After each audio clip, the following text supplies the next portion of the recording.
Geng Sambo ungkap keterlibatan jenderal lain. Hendra sebut ex-Kapolda Kaltim ikut terima suap tambang ilegal. Itu nggak Pak? Kemarin Pak FS itu udah konfirmasi. Yang mana? Yang HP. Betul. Itu. Itu benar ke Pak Hendra yang meriksa. Betul kan saya? Langsung Pak. Itu yang pejabat yang berwenang aja. Ada datanya nggak bisa. Berarti surat penyelidikannya benar ya Pak ya? Ya betul. Berarti Pak itu menyeret kabar reskrim Pak ya, betul ya? Dia kan sesuai dengan itu. Oke, terima kasih Pak. Ya menurut saya sih itu juga harusnya tidak terjadi ya, karena ini juga sangat mengganggu. Pertama, ketika dekat pemukiman ataupun di kawasan yang notabene harusnya tidak boleh untuk dilakukan penambangan, apalagi tanpa izin, menurut saya itu tidak dibenarkan gitu ya. Apapun kebijakan Republik Indonesia terhadap suatu isu tertentu, tugas kita untuk menyenangkan, bukan dalam kaitan menyenangkan dalam tanda lain, tapi untuk menerangkan supaya mereka mengerti dan memahami bahwa ini loh kenapa kita mengambil kebijakan ini dengan alasan tertentu ini. Main body, badan utama di PBB yang diberi kewenangan untuk menentukan perdamaian dan keamanan internasional. Sangat spesifik tugasnya, sangat lukratif, tapi juga sangat berat. Kalau pengawal kami dipersenjatai adalah fitnah besar, bohong besar. Tidak ada satu pengawal kami yang dipersenjatai, karena kami tidak pernah mengira. Sekali lagi, kalau kami akan diperlakukan seperti itu. Pengawal ini pengawal standar keluarga biasa. Pengawal standar keluarga biasa.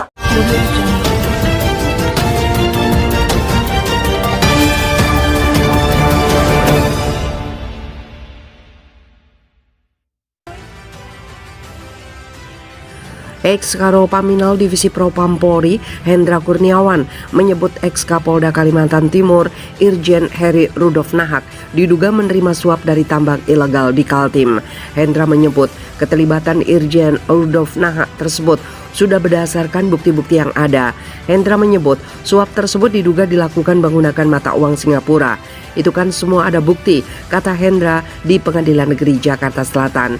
Dia menambahkan, Irjen Rudolf diduga menerima uang senilai 5 miliar rupiah. Namun, dia meminta awak media untuk bertanya terlebih lanjut kepada pihak terkait. Tanya pejabat yang berwenang saja ya, jelasnya. Akui Kabareskrim diduga terlibat. Sebelumnya, Hendra Kurniawan juga mengakui Propam Polri pernah mengusut dugaan keterlibatan Kabareskrim Komjen Agus Andrianto dalam kasus suap tambang ilegal di Kalimantan Timur. Betul-betul, tanyakan pada pejabat yang berwenang, kata Hendra di Pengadilan Negeri Jakarta Selatan. Hendra mengatakan penyelidikan terkait kasus tersebut berdasarkan data, bukan sekedar gosip semata. Dia menyebut pengusutan tersebut merupakan tindakan yang memang benar pernah dilakukan Propam Polri. Kan ada datanya, nggak fiktif ya kan, sesuai faktanya begitu, ujar Hendra sambil tersenyum.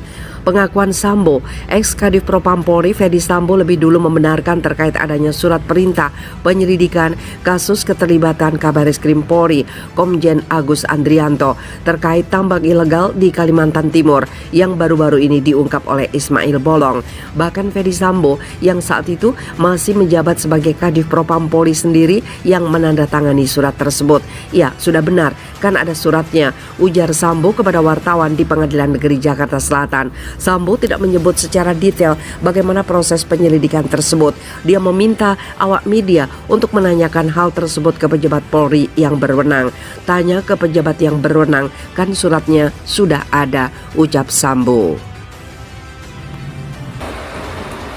Juru bicara bidang penindakan dan kelembagaan KPK Ali Fikri secara resmi mengumumkan bahwa KPK saat ini sedang melakukan penyidikan perkara yang menjerat AKBP Bambang Kayun saat menjabat sebagai Kepala Subbagian Penerapan Pidana dan HAM Bagian Penerapan Hukum Biro Bankum Divisi Hukum Polri tahun 2013-2019.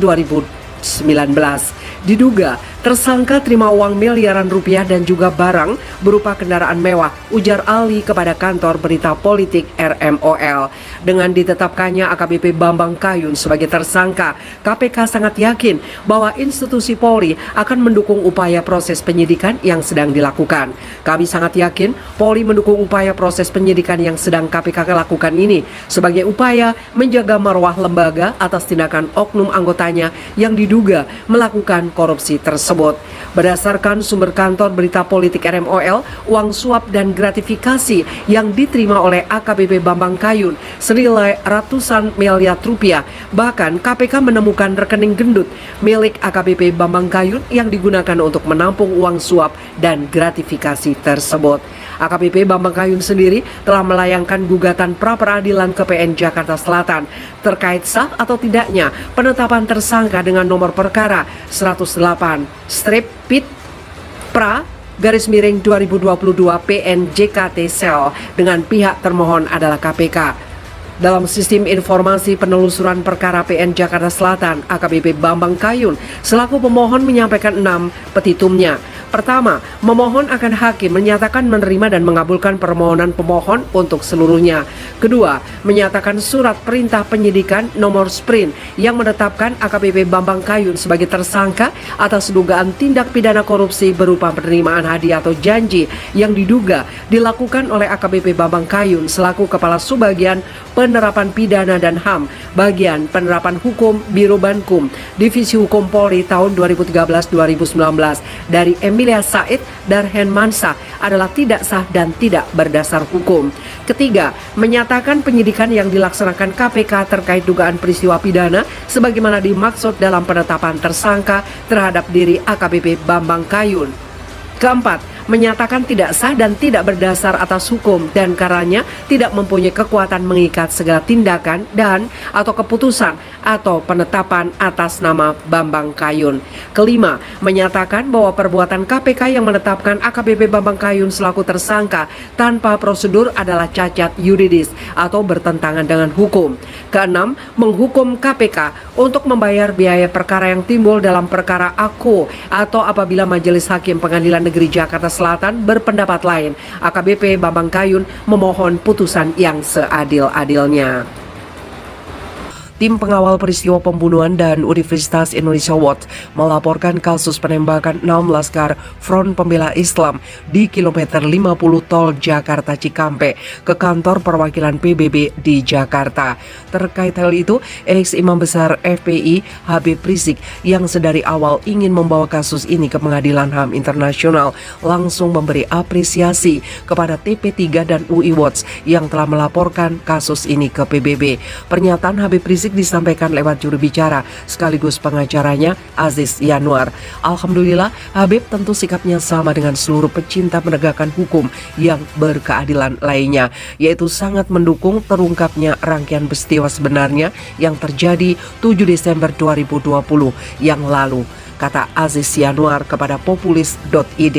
Tidak sampai di situ, HRS bakal mendukung sampai terciptanya keadilan yang sejati bagi para korban, di mana seluruh pelaku yang terlibat bisa diungkap terang benderang dan mendapatkan hukuman yang seberat-beratnya, beserta seluruh pihak yang terlibat di dalamnya, hingga seluruh fakta dugaan rekayasa atau cover up atas peristiwa keji tersebut, berujung tentunya pada penindakan tegas sesuai hukum seluruh pihak tersebut tanpa terkecuali sebelum mereka semua bertanggung jawab di akhirat tentunya.